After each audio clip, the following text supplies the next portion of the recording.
नमस्कार दोस्तों, स्वागत है आप सभी का एक बार फिर से हमारे चैनल ज्योतिष ग्रंथ गंगा में।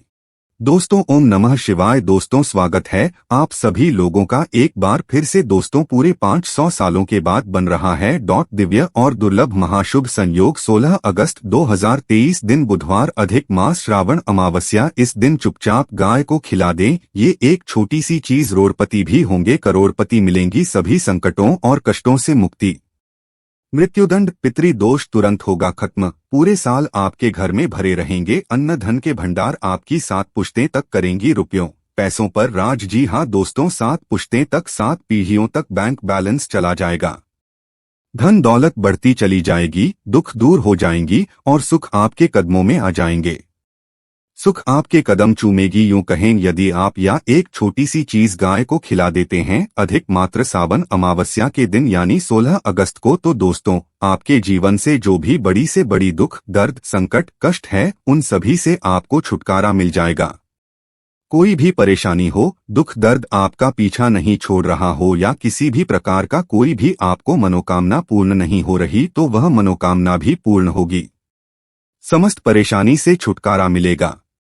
ये एक चीज खिलाने से आपको अधिक मास की सावन अमावस्या के दिन गाय को ऐसा दुर्लभ संयोग है। तो दोस्तों यदि आप चाहते हैं कि आपके जीवन से समस्त प्रकार के दुख, दर्द, संकट, कष्ट दूर हो, तत्काल गरीबी समाप्त हो, समस्त मनोकामनाएं पूर्ण हो, घर परिवार में हमेशा खुशियां रहे, तो दोस्तों अपने फायदे के लिए पूरा वीडियो देखना। इस वीडियो में उसी एक खास चीज के बारे में आपको बताएंगे जो कि आपको गाय को खिलानी है।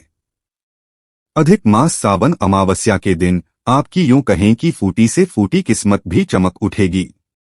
आपका भाग्य उदय होगा, ये समझ लेना। जब आप इस एक चीज को गाय को खिला देंगे उसी समय से आपका अच्छा समय शुरू हो जाएगा। यूं कहें तो इतने लाभकारी वीडियो को दोस्तों अपने फायदे के लिए पूरा वीडियो देखना, क्योंकि इस वीडियो को देखने से आपके साथ आपके घर परिवार वालों का भी फायदा होगा। तो उनके फायदे के लिए वीडियो पूरा देखें। बहुत ही दुर्लभ संयोग है इस बार सावन अमावस्या जो अधिक मास की है। 3 साल में एक बार अधिक मास पड़ने के कारण बहुत ही दुर्लभ संयोग है, और उसमें भी सावन अमावस्या का शुभ संयोग। कितना दुर्लभ संयोग बना है, तो लाभ उठाएं समय का। आप तो दोस्तों जिस प्रकार उपाय बताए उसी प्रकार उपाय करना, लाभ आपको अवश्य मिलेगा। क्योंकि इन उपायों को करने से आपको महादेव भगवान भोलेनाथ की तो कृपा प्राप्त होगी ही होगी, क्योंकि सावन का माह भी चल रहा है और साथ ही साथ अमावस्या पर पितरों की कृपा प्राप्त होगी। आपको पितृ प्रसन्न होंगे, वंश वृद्धि का आशीष देंगे, भगवान विष्णु जी की कृपा प्राप्त होगी। और सबसे बड़ी बात, आपको इन उपायों में कुछ उपाय ऐसे हैं कि आपको शनि देव की भी कृपा प्राप्त होगी, और उससे भी बड़ी बात 33 कोटि देवताओं को धारण करने वाली गौ माता की कृपा तो आपको प्राप्त होनी ही होनी है। दोस्तों समझ लेना, यदि 33 कोटि देवी देवताओं को धारण करने वाली गौ माता की भी कृपा आपको प्राप्त हो जाती है, तो फिर आपको किसी की कृपा प्राप्त करने की आवश्यकता नहीं है। तो समझ लेना कितनी महत्वपूर्ण वीडियो है। पूरा वीडियो देखकर ही जाएं। यदि आपको लाभ प्राप्त करना है, गरीबी को हमेशा के लिए समाप्त करना है, तो दोस्तों पूरा वीडियो देखें। सबसे पहले तो वीडियो को शुरू करें, आपसे यही रिक्वेस्ट करेंगे, निवेदन करेंगे कि वीडियो को लाइक कर देना सबसे पहले, क्योंकि ये आपका एक लाइक हमको बहुत मोटिवेशन देता है, तो ही हम आपको और अच्छी वीडियो बनाकर देते हैं। हमें लगता है कि आपको वीडियो अच्छी लग रही है, तो लाइक करना ना भूलें और वीडियो को अपने दोस्तों में ज्यादा से ज्यादा शेयर जरूर करें, जिससे कि और लोग भी इसका फायदा उठाएं। वीडियो का जो इसमें उपाय बताए हैं और कमेंट्स बॉक्स भी लिख देना। हर हर महादेव, जय भगवान विष्णु, जय शनि देव, जय गौ माता, जिससे आपकी समस्त मनोकामनाएं शीघ्र अतिशीघ्र गौ माता पूर्ण करें। दोस्तों आपको बताना चाहेंगे, इस बार जो अधिक मास सावन अमावस्या का दिन है वह 16 अगस्त बुधवार को है। हिंदू धर्म में अमावस्या का दिन बेहद खास माना गया है। इस दिन स्नान, दान, पूजा पाठ में तर्पण आदि करना लाभकारी माना गया है। इस समय अधिक मास चल रहा है और भगवान शिव के पवित्र दिन सावन का भी दिन चल रहे हैं, और सबसे बड़ी बात, अधिक मास में पड़ने वाली अमावस्या बेहद ही खास मानी जा रही है। दरअसल अधिक मास में पड़ने वाली अमावस्या तिथि 3 साल में एक बार ही आती है। मान्यता है कि इस दिन जो व्यक्ति श्राद्ध कर्म करता है उसके पूर्वजों की आत्मा तृप्त होती है, प्रसन्न होते हैं, उसके पितृ उसे वंश वृद्धि का आशीष देते हैं और साथ ही साथ समस्त कष्ट संकटों से उसको मुक्ति मिलती है तथा परिवार में खुशहाली आती है। जी हाँ दोस्तों, आपको बता दें, इस दिन यानी अधिक मास की सावन अमावस्या के दिन आपको पीपल के वृक्ष के नीचे शाम के समय आप घी का दीपक जला लें या फिर सरसों के तेल का दीपक जला लें तो आपको कृपा प्राप्त होनी ही होनी है। एक दीपक जरूर जलाए जो आपसे बने सरसों के तेल का हो या फिर घी का हो, एक दीपक जरूर जलाए और इसके बाद आपको अपने पितरों का स्मरण करना है। मान्यता है कि ऐसा करने से घर में सुख समृद्धि आती है, वंशवृद्धि का आशीष देते हैं, पितृ भगवान विष्णु जी की कृपा प्राप्त होती है, भगवान शिव शंकर की कृपा आपको प्राप्त होती है और भगवान शनिदेव की तो कृपा आपको प्राप्त होती ही होती है। तो इस उपाय को भी जरूर कर लें, लाभ अवश्य मिलेगा। और आपको बता दे, अधिक मास सावन अमावस्या के दिन आपको सुबह जल्दी उठकर स्नानादि से निवृत्त होना है। स्नान करें, इस दिन पवित्र नदी या फिर सरोवर में स्नान करें, बहुत अधिक महत्व होता है। यदि संभव हो सके तो पवित्र नदियां आपको किसी सरोवर में स्नान जरूर करना चाहिए। अगर संभव न हो सके तो घर पर ही नहाने वाले पानी में गंगाजल की कुछ बूंदें डालकर स्नान कर लें। ऐसा करने से भी गंगा स्नान के बराबर का आपको फल प्राप्त होगा।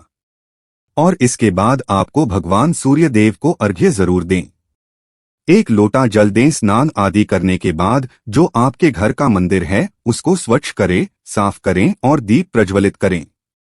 सरसों के तेल और घी के एक दीपक आपको अवश्य जलाना है इस दिन, और इस दिन पूरे दिन आपको अपने पितरों का स्मरण करना है, उनके निमित्त दान धर्म के कार्य करने हैं। जो भी श्रद्धा सामर्थ्य के अनुसार आपसे बने दान पुण्य के कर्म करें और आप पितरों के निमित्त आपको तर्पण और दान अवश्य करना है, अन्न, धन, वस्त्र जो भी आपसे बने। और इस दिन आपको भगवान का अधिक से अधिक ध्यान करना है। इस दिन भगवान श्रीहरि विष्णु जी के साथ साथ माता लक्ष्मी की भी आपको पूजा अर्चना अवश्य करनी चाहिए। विष्णु आरती करें, लक्ष्मी आरती करें, भगवान शिव शंभु मां पार्वती की पूजा करें। भगवान शनिदेव की भी आपको इस दिन पूजा अवश्य करनी चाहिए क्योंकि पितरों से संबंधित आपको यह दिन समर्पित है। भगवान शनिदेव की पूजा अर्चना अवश्य करें। इस दिन कहने का मतलब है भगवान का अधिक से अधिक आराधना करनी है आपको। और अब बात करें कि गाय से जुड़ी कौन कौन से उपाय आपको करने इस दिन यानी अधिक मास की सावन अमावस्या के दिन, जिससे आपके पितृ प्रसन्न हो जाए, भगवान की कृपा आपको प्राप्त हो, तत्काल गरीबी समाप्त हो, 7 पुश्तें तक रुपयों पैसों पर राज करे, धन दौलत बढ़ती चली जाए, तत्काल गरीबी समाप्त हो जाए। तो जो उपाय बताए इसी प्रकार करना। तो चलिए शुरू करते हैं। कौन कौन से उपाय है जो कि आपको गाय से जुड़े करने हैं अधिक मास सावन अमावस्या के दिन? चलिए शुरू करते हैं। दोस्तों, सनातन परंपरा में गाय, गंगा और गायत्री का बहुत ज्यादा धार्मिक महत्व है। मान्यता है कि गौ माता के शरीर पर 33 कोटि देवी देवताओं का वास होता है। गौमाता की सेवा एवं पूजा करने वाले जातक पर इन सभी देवी देवताओं की कृपा बरसती है। गोसेवा से न सिर्फ इस जन्म के बल्कि पूर्व जन्म के भी दोष दूर हो जाते हैं। प्रत्येक सुबह जब आपके घर में भोजन बनना प्रारंभ हो तो सबसे पहले बनाई गई रोटी को आप गौ माता के नाम से निकाल दें और भोजन करने से पूर्व गोमाता को इस रोटी को खिलाएं। यदि संभव हो तो काली गाय को खिलाएं। यदि काली गाय ना मिले तो सफेद गाय को भी आप खिला सकते हैं। प्रत्येक पूजा और मांगलिक कार्य में गौ माता या उनसे जुड़ी चीजें जैसे गाय का गोबर, गोमूत्र, गाय का दूध अथवा गाय के दूध से बना घी अवश्य शामिल करें। इससे आपको पुण्य भाव की प्राप्ति होगी। सनातन परंपरा के अनुसार जिस घर में गाय होती है उस घर से जुड़े सभी वास्तु दोष स्वतः ही समाप्त हो जाते हैं। किसी भी पूजा में गाय से प्राप्त पंचगव्य युक्त पदार्थ का उपयोग अवश्य शामिल करें क्योंकि पंचगव्य के बिना कोई भी पूजा पाठ और हवन सफल नहीं होता है। जी हाँ दोस्तों, गौ कृपा पाने के लिए प्रतिदिन, सप्ताह अथवा महीने में परिवार समेत एक बार गौशाला जाने का नियम जरूर बनाएं और वहां गायों को हरा चारा जरूर खिलाएं।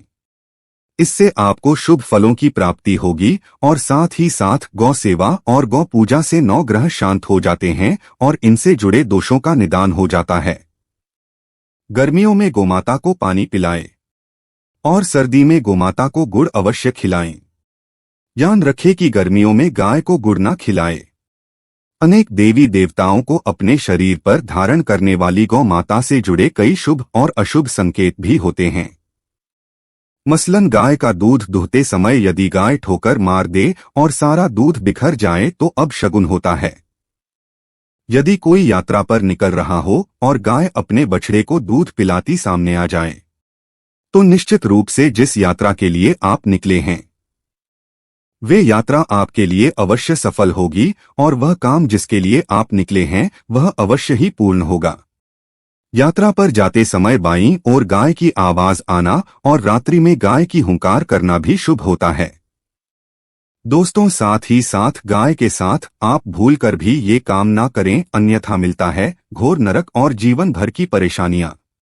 जी हाँ दोस्तों, गाय को राष्ट्रीय पशु बनाए जाने और इन्हें मौलिक अधिकार दिए जाने की बात हो रही है तो सवाल उठता है कि गाय जब भारतीय संस्कृति का अहम हिस्सा है तब भी गाय के साथ लोग खराब व्यवहार कैसे कर लेते हैं। गाय दर दर भटकती रहती है, भरपेट इन्हें चारा तक लोग नहीं देते। गाय जब तक दूध देती रहती है तो उनकी सेवा होती है और जैसे ही दूध देना बंद कर देती है तो लोग इन्हें उनकी किस्मत पर छोड़ देते हैं, सड़कों पर और गलियों में भटकने के लिए। ऐसे में गोवंशी जीवों को कोई डंडे से मारता है तो कोई उन पर पानी डाल देता है। कभी वाहनों से इन्हें ठोकर लग जाती है तो कभी बीमार होकर बेचारी ये गाय दम तोड़ देती है। ऐसे में जरूरत है इन बातों को जानने की कि गाय को लेकर शास्त्रों में क्या कहा गया है, गाय के साथ आपको कैसा व्यवहार करना चाहिए। जी हाँ दोस्तों, गाय को कभी भी मारना पीटना नहीं चाहिए। शास्त्रों में गाय को माता का दर्जा दिया गया है। गाय को मारने पीटने वाला माता को मारने पीटने वाले के समान पाप का भागी माना जाता है। ऐसे घरों को नरक लोक में वर्षों तक कष्ट भोगना पड़ता है। अगले जन्म पशु योनि में मिलता है। कथा है कि गौतम मुनि ने गलती से गाय को डंडा मार दिया था जिससे गाय की मृत्यु हो गई थी और इस पाप से मुक्ति के लिए इन्हें वर्षों तक तपस्या करनी पड़ी।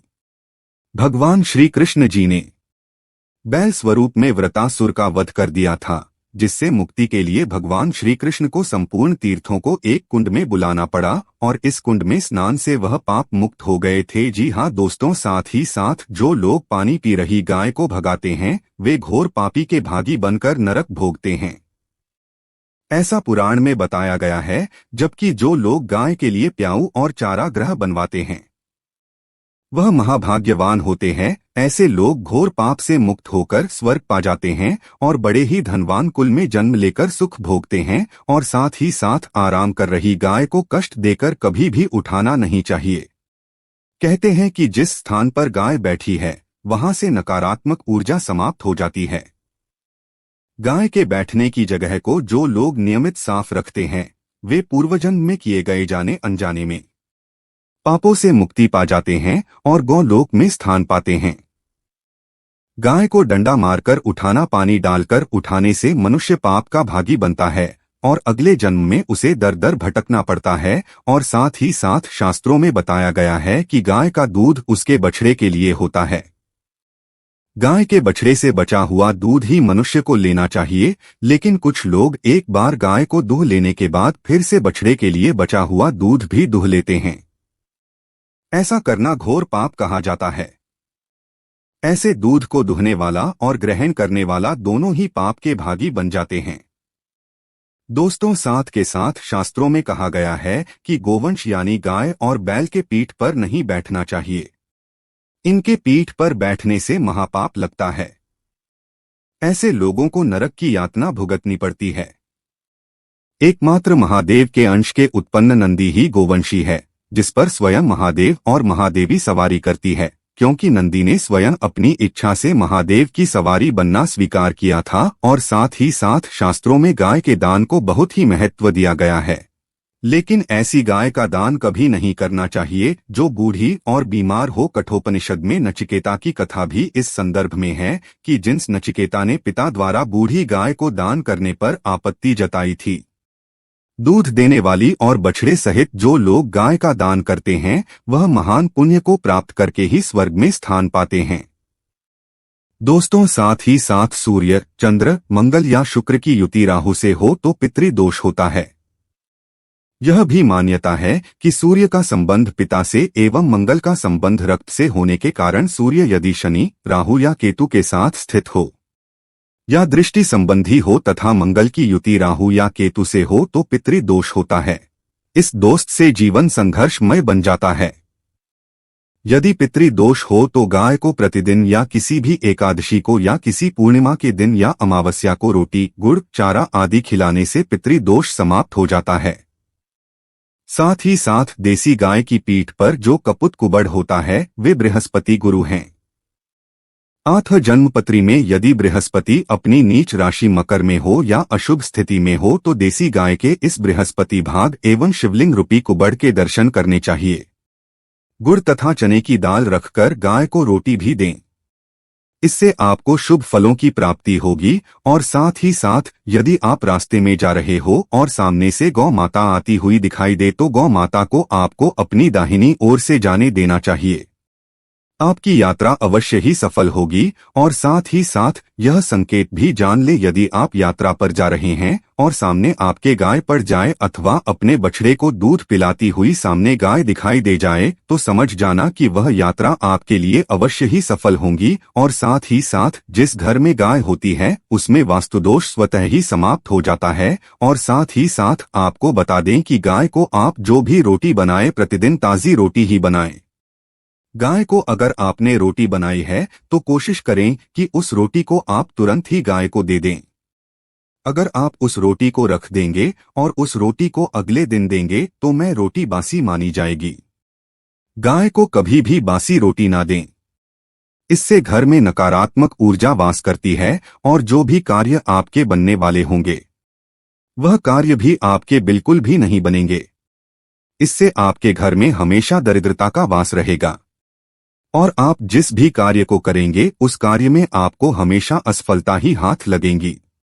इसलिए कोशिश करें गाय को रोजाना ताज़ी रोटी बनाकर खिलाएं और रोटी को बिल्कुल ना रखें। बासी रोटी गाय को ना दे और साथ ही साथ सड़ी गली चीजें गाय को नहीं खिलानी चाहिए। कि घर में कोई फल है, कोई सब्जी है, सड़ जाए तो लोग क्या करते हैं, गाय को खिला देते हैं। नहीं, ऐसा नहीं करना चाहिए। ऐसा करने से यदि आप गाय को खिलाते हैं तो और आप पाप के भागी बन जाते हैं। आप बिल्कुल भी सड़ी गली चीजें गाय को ना खिलाएं और साथ ही साथ आप आटे की 11 लोइयां बनाकर उनके ऊपर हल्दी लगाएं। इसके बाद आप उन 11 लोइयों को एक एक करके गाय को खिलाएं। प्रत्येक लोई को खिलाते समय गाय के सींगों पर आप हाथ फेरें, पीठ पर हाथ फेरें, मस्तक पर हाथ फेरें। माता गाय की आप चरणों को स्पर्श करें। जी हाँ दोस्तों, ऐसा करने से आपके समस्त कार्य बनने लगेंगे। जो दुख का समय चल रहा है वे भी समाप्त होगा। आपके जीवन में खुशियां ही खुशियां होंगी। और एक बार आप 7 बार गाय की परिक्रमा कर लें तो आपके समस्त कार्य पूर्ण होंगे। और साथ ही साथ आप गाय को जब भी रोटी दे रोटी पर या तो आप थोड़ी हल्दी लगा ले या थोड़ा गुड़ रख लें। अगर गुड़ ना हो तो आप थोड़ा मिश्री रख सकते हैं, थोड़ा घी रख सकते हैं। जी हाँ दोस्तों, गाय को कभी भी सूखी रोटी ना खिलाएं। सूखी का मतलब गाय के जो रोटी रखें खिलाएं उस पर कुछ ना कुछ रखकर खिलाएं। हल्दी रख लें, गुड़ रख लें, मिश्री, घी, अब जो भी रख लें, मतलब खाली रोटी नहीं खिलानी है। ध्यान इस बात का रखें, तभी आपको सुबह फलों की प्राप्ति होगी। जी हाँ दोस्तों, ये थे गाय से जुड़े कुछ महत्वपूर्ण उपाय, कुछ बातें जिन्हें आपको ध्यान में जरूर रखना चाहिए। जी हाँ दोस्तों, वीडियो अच्छी लगी हो तो वीडियो को लाइक करें, ज्यादा से ज्यादा अपने दोस्तों में शेयर करें।